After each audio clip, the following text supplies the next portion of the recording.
বাবা মহিদুল, এই যে মাংসের ব্যাগগুলো দেখতেছো, এই ধরো, এই ব্যাগটা তুমি তোমার খালারে দিবে, এই ব্যাগটা তুমি তোমার ফুপুরে দিবে, এই ব্যাগটা তুমি তোমার নানিরে দিবে, আর এই ব্যাগটা তোমার বড় চাচারে দিয়ে এসো, ঠিক আছে? জি আব্বা। আচ্ছা দাও। কে আলিম, কোথা থেকে আসলি? মা ডাল কিনতে বাজারে পাঠাইছিল, তাই ডাল কিনে বাড়ি যাইতেছি। ডাল? তাও আজকে ঈদের দিনে? এই দিনে তো সবাই মাংস খায়। আমরা তো গরিব, আমাদেরকে আর মাংস দিবে? সবাই তো তার আত্মীয় স্বজনকে মাংস দিতে ব্যস্ত থাকে। আমাদের তো এই সারা বছরই ডাল ভাত খেয়ে থাকতে হয়, আজকে এই ঈদের দিনও আমাদের ডাল ভাত খেয়ে থাকতে হবে। আর হয়তো তুমিও তোমার কোন আত্মীয়র বাড়ি মাংস দিতে যাইতেছো। হ্যাঁ আলিম, তুমি ঠিক বলছো। আমি আমার আত্মীয়দের বাড়ি মাংস দিতে যাইতেছি।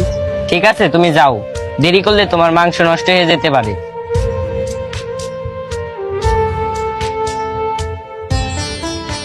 বাবা রাজীব, তোমার মাছ আঙ্কেল আছে না, যে আমগো এই এলাকায় এবার সবচেয়ে বড় গরুটা কুরবানি দিল, তার এই ব্যাগটা দিয়ে এসো। ঠিক আছে আব্বা, আমি দিয়ে আসতেছি। আচ্ছা দাও, ঠিক আছে। কিরে বাবা, মাংসের ব্যাগগুলা সবাই দিয়ে আইছো তো? হ্যাঁ আব্বা, সবার দিয়ে আইছি। কি বাবা, তুমি এমন করতেছো কেন? তোমার কিছু হয়েছে? কিছু বলবো আমারে? আব্বা, রাস্তাতে যাওয়ার সময় আলিমের সাথে দেখা, ওর হাতে দেখলাম ডাউলের ব্যাগ। ঈদের একটা দিনেও ওরা সবাই ডাল ভাত খেয়ে থাকবে। আব্বা, আমি শুনেছিলাম কুরবানিতে গরিবদের হক থাকে, কিন্তু আমরা তো প্রতি বছর শুধু আমাদের আত্মীয়দেরই মাংস দিয়ে আসি। কুরবানি মানে হচ্ছে গরিব ও অসহায় মানুষের মধ্যে মাংস ভাগাভাগি করা। আর আব্বা, কুরবানির মাংস যেন ওই সব লোকই পায় যারা এর প্রকৃত হকদার। বাবা, তুই ঠিক কথা বলছস।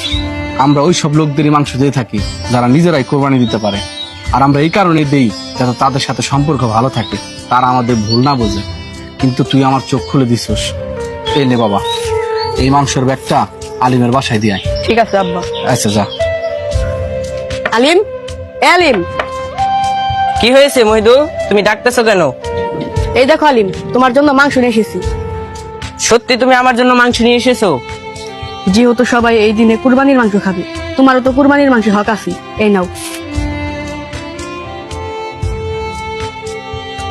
মনে রাখবেন, কোরবানির মাংসে গরিব ও অসহায় মানুষের অধিকার রয়েছে।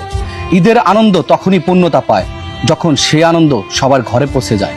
তাই আসুন, এইবারের কোরবানিতে আমরা শুধু নিজেদের মানুষদের নয়, সেই মানুষগুলোর কথাও ভাবি যারা সারা বছর অপেক্ষা করে ঈদের এক টুকরা মাংসের জন্য।